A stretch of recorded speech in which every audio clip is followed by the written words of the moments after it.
Maraming salamat din.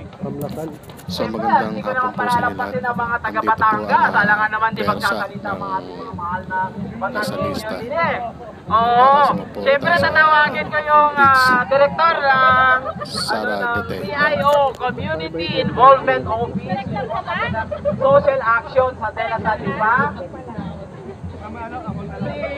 Miss Peach Lalunyo po.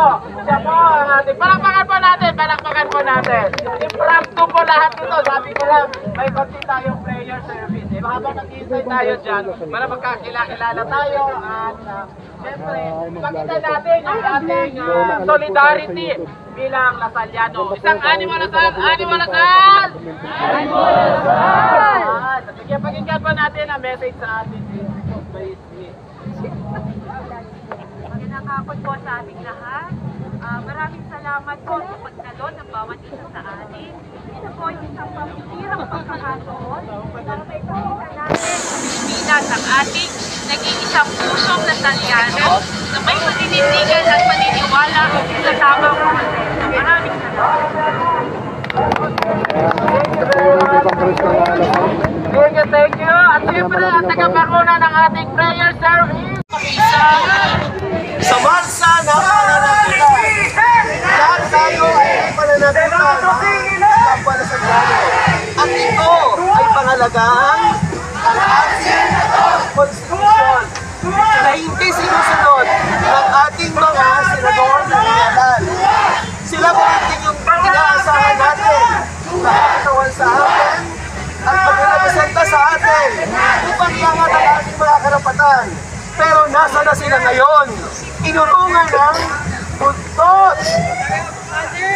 Narito tayo upang magsama-sama bilang isang pamilyan at naniniwala tayo na dapat pangalagaan ang lambong ang konstitusyon.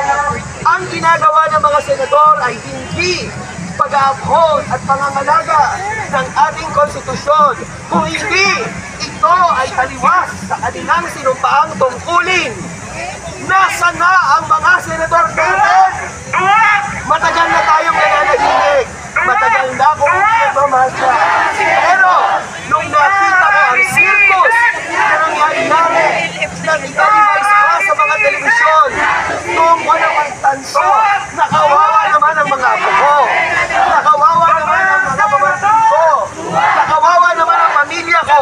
Kung pababayaan natin ang ganitong klaseng mga pinuno, ang ganitong klaseng mga walang silbi at walang bayad na mga namumuno sa ating bansa, kailangan na natin kumilos. Kailangan na natin sabihin kung ano ang ating sentimiento, ang ating nararamdaman, sapagkat ito ang ating responsibilidad. Mga kapwa Lasalliano, sana isama-sama natin ipakita sa kanila ang ating mga pinagpapahalagahan, ang ating pananampalataya. Di ba nanampalataya tayo sa mga inihalang natin mga pinuno? Subalit tayo sa kanilang ginagawa. Ito yung iba-ibang branch ng Lasal. Merong Lasal Batangas, Lasal Cavite at Lasal dito po sir. Meron sila. So, ang tabayanan niyo po, yung, ito na po yung mainit na pagpapakita ng sigaw ng justice, no? Huwag baliwalain ng saligang batas. Mga minamahal nating kababayan. Trial now for VP Inday Sara. Oh, sa mga nagla-like, thank you so much po. Mag-like po tayo maigi. Mag-like po tayo. Sa mga hindi pa po nakapag-subscribe, subscribe na rin po tayo, mga minamahal nating kababayan. Ayan, oh. Malakas ang ebidensya, ano? So, ito naman ang sentro.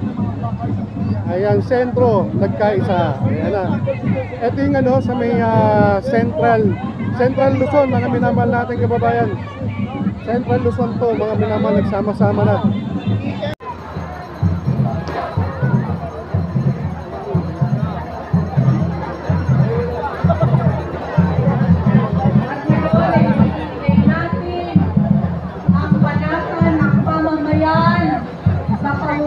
Sara Duterte!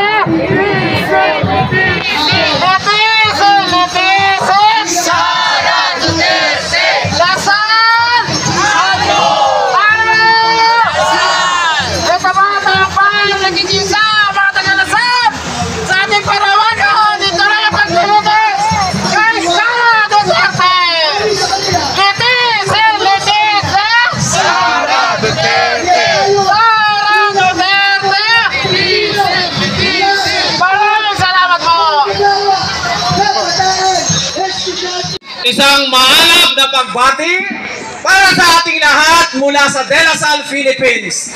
Opo, kaming mga Lasalliano ay kasama ninyo sa panawagang ituloy ang impeachment ni Vice President Sara Duterte. Kami po ay isa sa mga institusyong na unang naglabas ng statement. Kung kaya, kami rin ay physically nandito para kasama ninyo sa panawagang litisin si Sara Duterte. Bakit? Una, sundin natin ang konstitusyon. Si Chis Escudero, nakasama namin yan noong impeachment kay Gloria. Ngayon, bakit iba ang kanyang tono? Sa magkanong halaga? Nasaan ang prinsipyong ipinaglaban natin noon pa? Accountability, justice, human rights, and democracy. Bakit nawala? Chis, gumising ka na. Kagaya rin po ni Alan Cayetano, nasa minority sila noon. Kasama natin sila ngayon. Noon, bakit? Naiba ang landas. Yun po ang napakalaking tanong. Noon din po, kasama ninyo ang mga taga-Lasal. Noon pa. Para sa katotohanan, yung accountability sa public service, napatansigin at wag nang iboto ang mga magnanakaw sa gobyerno. Sapagkat marami tayong mamamayan na naghihirap hanggang ngayon. Kung papayagan ninyo na makalusot ang gumastos ng 125 million sa 11 days lang po, sayang naman yung perang ibinayad kay Mary Grace Piatos. Huwag magpalusot at sasabihin sa amin, intelligence fund, hindi pwedeng sabihin ang tunay na pangalan. Hindi po tama yun. Kahit sa mga intelligence fund, dapat po meron pa ring pangalan at pwede pa nating i-trace. Pwede bang i-trace ng Commission on Audit? Hindi po pwedeng puro subname lang o mga pseudonym o gawa-gawang resibo. Kung kaya't kami sa Lasal ay kasama ninyo para makita natin ang buong ebidensya. Saka pa yung paghahatol kung guilty o hindi. Bakit? Anong kinatatakutan ng Senado? Kayong 18 mga senador na hindi sumunod sa konstitusyon, sumagot kayo sapagkat mali po yan ang nakalagay lang sa konstitusyon. Kapag natanggap ninyo ang articles of impeachment, it shall proceed forthwith. Lahat tayo merong Webster Dictionary. Pwede mo pang i-AI kung hindi mo alam. Pwede mo rin pong i-click lang sa Word. Nandun yung synonym. Ang ibig sabihin kasamang Chis, immediately. Walang ibang sabihin. Immediately. Bakit? Pinospon mo ng 4 na buwan. In-schedule mo ng June 2. Ngayon, in-schedule mo pa ngayon ulit. Ngayon, binodjak mo na kahapon o kagabi, ipinasa mo sa House of Representatives. Wala rin po yon sa konstitusyon. Kahit hindi ako abogado, naintindihan ko yun. Bakit kayong 18 hindi nyo naintindihan? Kailangan pa ng 30 minutes o 1 hour na orientation. Kami mga taga-Lasal, pwede namin ibigay yun. Sapagkat nandun naman kami sa mga magagaling na universidad. Hindi ba ba? Tama ba? Kung kailangan niya ng tulong para maunawaan, sana humingi siya. Nandyan ang UP kung saan kami pareho galing. Nandyan ang Ateneo at marami pang eskwelahan magagaling sa Pilipinas. Forthwith lang, hindi mo naintindihan. Ano ba naman, kuya?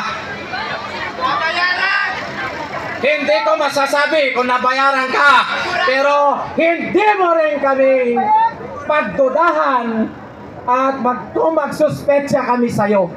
Dapat kayong 18 magpaliwanag sa taong bayan kasi wala pong remand. Diretso ang trial. Iyan ang sinabi ng konstitusyon. Kung kaya, mula ngayon, kahit noon pa, ang mga taga-Lasal, kasama po ninyo sa pagtutulak natin, sa advokasya natin, sa para sa katotohanan, hustisyang panlipunan, at accountability sa serbisyo publiko. Maraming salamat po.